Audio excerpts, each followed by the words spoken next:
Hello, I'm PHH Sykes, and this is my brief interpretation of what happens every time the characters of the Major Arcana, the tarot cards, approach death in their continual cycle. This was written for a lover of the tarot, when death had come calling to their hearth. The fool approached death and asked, "Will you release those that have gone with you, to walk one more day with me?" Death answered in silence this foolish request. The magician sought to resolve heaven and earth, and approaching death he asked, "Can I not give a day of my life to one that has gone with you?" Death turned his head away from this charity. The high priestess vowed upon her sacred station to bring great insight, and approaching death she asked, "Can I at least see into your realm to look just one last time on those who lodge with you?" Death turned his cowl-shaded head down at this chaste request. The Empress felt her forever flowing fertility could sustain any, and approaching death she asked, "Is there not constant fecundity enough in me to bring back life?" Death turned his back on her patient gift. The Emperor, in stern command, approached death and bid him recognise the authority vested in his regal status to be sufficient an instruction to open his grip on those that death ruled over. Death rose resplendent to deny the due diligence of another. The Hierophant issued forth an incantation and enunciated an exhortation upon approaching death, and by sign of the divine he bid for the light of life to dispel the shadows of death. Death wavered not to the temperate request.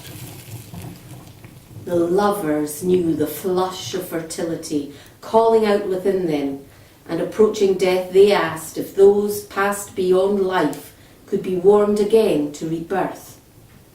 Death did not comment upon their kindness. The chariot approached death directly and showed that there was room for many to journey in the chariot along the ways back to life. Death did not accept the humble, caring offer. Justice approached death and showed her scales that many tried to influence, and justice, in grief, silently bowed her head. Death bowed back.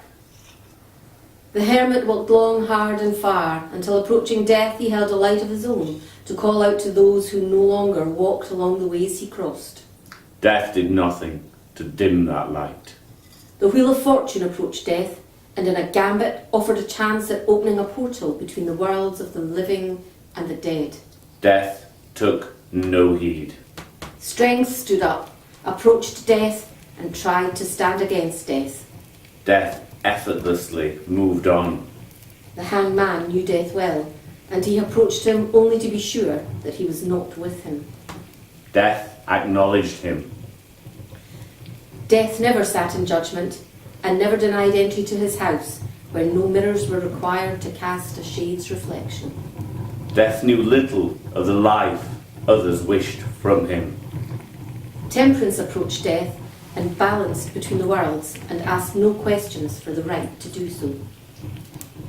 Death replied, not with answers, as they were not required.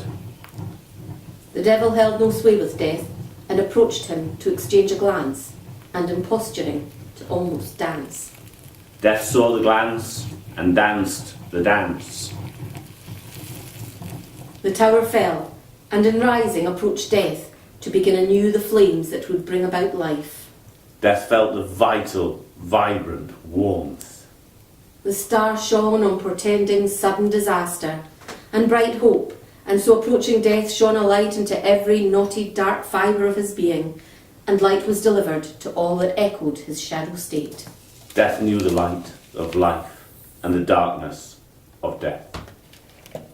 The moon set out to strangely illume the scene, and so approached death in a lambent radiance that brought half light into being. Death knew more than ever before.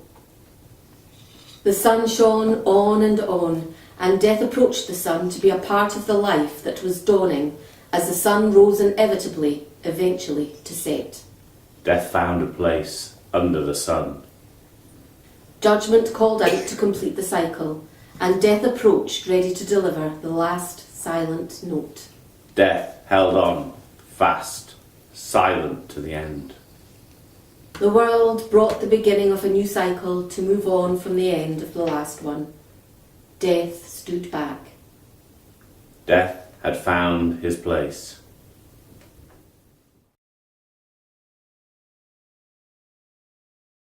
This film was made by me and Janey Temple, featuring my words and photography. Please be in contact for any further information. Thank you for watching.